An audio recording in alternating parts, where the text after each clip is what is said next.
আসসালামু আলাইকুম বন্ধুরা, যে দেখেন গোলার খালটির এক স্থান নারিন্দার মোসরে এই জায়গায় রাস্তার কি অবস্থা, যে পুরা রাস্তার অবস্থা খারাপ।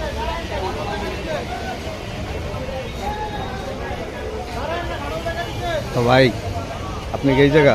জি ভাই। ভাই এটা কেমনে কি হইলো ভাই, একটু বিস্তারিত যদি জানতাম। এদিক ঘোরেন ভাই, এদিক কেমনে কি হইলো এটা? বৃষ্টির কারণে ভাই। বৃষ্টির কারণে কবে কি হইলো যে গতকালকে প্রায় 11:30টার দিকেই এই দুর্ঘটনা ঘটছে। প্রথমত এই জায়গা ভাঙছে, পরে এই জায়গা ভাঙার পরে আমরা কাগজের শ্রমিকের সবাই মিলে রাস্তা ব্লক করে দিই। এলাকার মানুষ আমাদেরকে অনেক গালাগালি করছে যে কেন বন্ধ করছে। আজকে দেখুন, যদি আমরা বন্ধ না করতাম কী অবস্থা, দেখেন কত বড় একটা দুর্ঘটনা ঘটছে। অথচ মানুষ বুঝে না, মানুষ বুঝে শুধু উল্টা পাল্টা না। আমরা কী কারণে বন্ধ করি, আমাদেরকে মারতে হয়েছে।